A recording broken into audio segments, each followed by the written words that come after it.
À la mode de Lewis? Mais avant le cinéma, il y avait une autre passion, la mode en 2007. Hamilton assiste à son premier défilé. Je viens du monde de l'auto, où mon père et moi, on était les seuls noirs à la ronde. Quand j'ai découvert les défilés, la foule était si mélangée et diverse. J'ai adoré. Lewis Hamilton avait passé ses années d'ascension à devoir se justifier de ses excentricités par rapport aux autres pilotes du circuit. Ses tresses, ses tatouages, ses bijoux, ses fringues. Le moindre élément qui le différencie attire l'attention. Et à chaque fois, il faut faire ses preuves. Il lui faut faire preuve de beaucoup de patience pour persuader que ça n'affectera en rien ses perfos, que ça n'entache pas la réputation de son sport. Lorsqu'il se met à collaborer avec Tommy Hilfiger, ses directeurs pensent qu'ils l'ont bel et bien coincé. Hilfiger, qui suit la Formule 1 depuis des années, invite le pilote à concevoir 5 collections pour sa marque entre 2018 et 2020. Pour moi, c'était comme un véritable stage. J'ai pu travailler avec tous ces stylistes dans l'ombre. Serais-je utile? J'ai découvert le métier en m'engageant totalement ensuite. Quand je me pointais aux courses, je me sentais libre.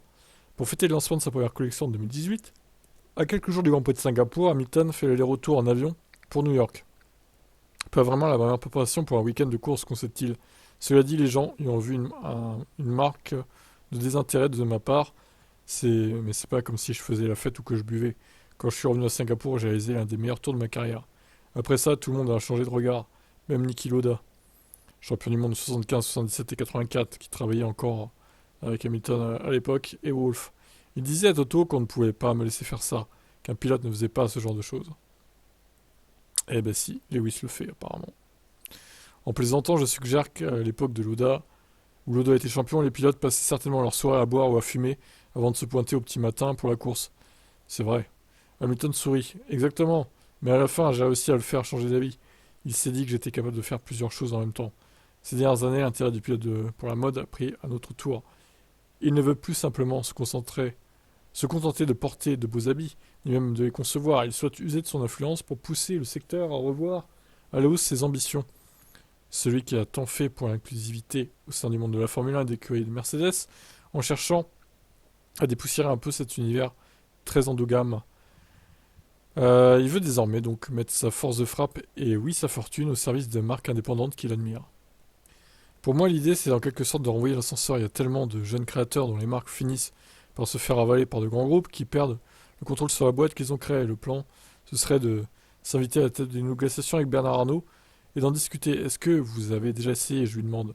Disons que je n'ai pas encore ma place à la table pour pouvoir, mais je pense pouvoir y arriver. Pour prendre un exemple de marque qu'il soutient, je lui parle de Walls Bonheur, la marque de la styliste de 33 ans qui propose une vision très singulière du style britannique et des cultures noires d'aujourd'hui et qui reste contre vents et marées indépendante. Pourrait-il investir dans l'entreprise de ce calibre?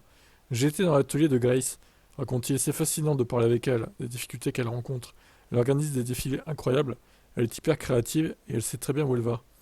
Mais il y a des opportunités qui lui restent inaccessibles, et c'est le cas de nombreuses jeunes marques qui ont besoin d'un coup de pouce financier, d'aide logistique, parce que les grandes marques, elles bénéficient d'une infrastructure hallucinante.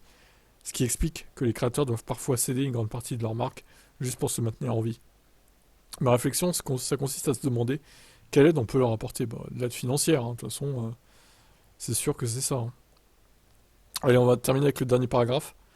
À vrai dire, l'un de mes rêves, ce serait de créer mon propre LVMH, mais en plus divers.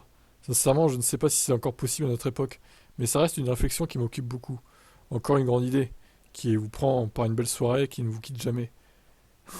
Exactement, répond-il. On a la possibilité de faire la courte échelle à ces personnes pour qu'elles se hissent au sommet. Je pense à LVMH et évidemment, j'adore Pharrell.